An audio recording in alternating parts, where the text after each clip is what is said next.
Sa hotel inaresto ang isang lalaking pinagnakawan daw ang pamilyang itinuring na raw siyang anak. Nakatutok si Bea Pinlac.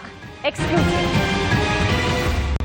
Naglalakad ang 37 anyos na lalaking ito sa A. Mabini Street, Caloocan, Linggo ng umaga. Kapansin-pansin ang mga bag na bitbit niya.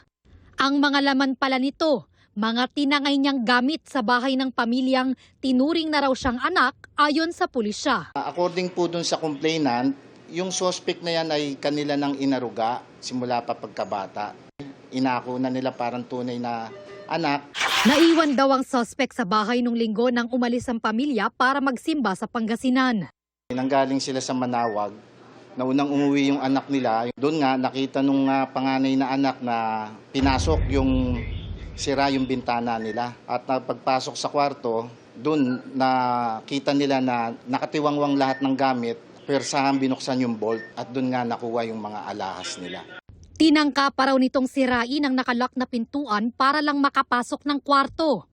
Kabilang sa mga gamit na ninakaw ng suspect ang mga alahas na may halagang humigit kumulang 300,000 pesos.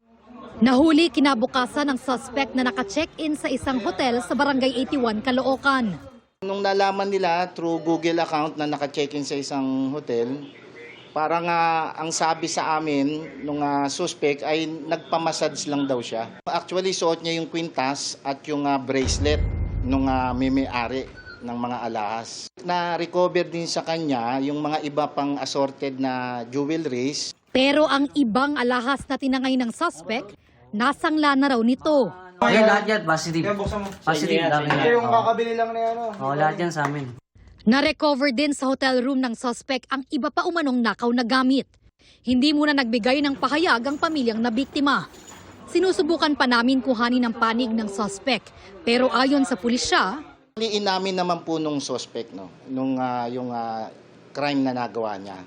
reklamong robbery ang isinampa laban sa kanya. Para sa GMA Integrated News, Bea Pinlac, nakatutok 24 oras. Panahon na ulit ng tagisan ng mga mag-aaral sa sports sa palarong pambansa, pero taon-taon ding problema rito ang matinding init. Kung paano ito tinutugunan ng mga organizer, alamin sa pagtutok ni Ian Cruz. Matapos ang kulang 6 na dekada, balik Ilocos Norte ang palarong pambansa. Nagkakaisang kapuluan ng tema na ika-65 palaro. Ang logo nito, ang pixelated human figure ni Ilocano shark Chofilo Ildefonso na unang Pinoy at Southeast Asia na Olympic medalist, kaakibat ang Inabel textile patterns. Mahigit 15,000 atleta, coaches at technical working group team ang isang linggong nasa Ilocandia para sa palarong pambansa. Ngayong gabi ang opening ceremony na pangungunahan ni Pangulong Bongbong Marcos, Education Secretary Sani Angara at kauna-unahang Olympic gold medalist ng bansa na si Heidi Diaz. Si Diaz ang mangunguna sa Oath of Coaches and Technical Officials bilang direktor ng weightlifting event, isang demo sport ng palarong pambansa 2025. Mahalaga talaga na maging regular sports ang weightlifting. Actually, I'm so happy na may mga regions na wala namang weightlifting but they started doing putting athletes there. Nasa 70 atleta mula sa 9 na rehiyon ang magtatagisan ng lakas sa weightlifting, kasama ang PWD na si Amber ng Rizal na hindi naging balakid ng kapansanan. Ilang pamangking lalaki rin ni Diaz ang maglalaro rin para sa weightlifting. Naniniwala ako na isa ang palarong pambansa na makapag-uwi ng gold medal sa Olympics. Now, tinatap natin yung mga wala pang alam sa mga weightlifting, lalong-lalo na sa probinsya. So, nakikita ko yung potential ng weightlifting dito sa Pilipinas. Kasi nga, yun nga, wide na, magiging wide na.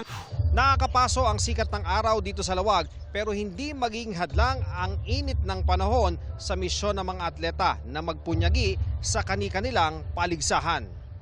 Ang mga atleta at coaches na nakatira sa mga paaralan, kinakaya raw ang matinding alinsangan ng panahon. Sa Ilocos Norte College of Arts and Trade Campus halimbawa, ibinigay naman daw ang lahat ng pangangailangan ng mga atleta. Tiis-tiis lang. Tapos merong mga electric fan naman. Kayang-kaya. We have provided po sila ng electric fans and as well as we deployed mga water dispenser, electric water dispenser in every floor of all the buildings na nakabilitan po nila.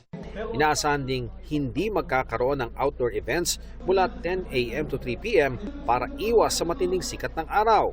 Kaninang 10:36 ng umaga, isang magnitude 5.6 na lindol ang naitala 31 kilometers west ng Luna, La Union. Tiniyak ng DepEd na nasa ligtas sa kalagayan ang mga delegado ng palaro, pati na ang mga venue kung saan idaraos ang iba't ibang event. Mula rito sa Ilocos Norte, para sa GMA Integrated News, Ian Cruz nakatutok 24 oras.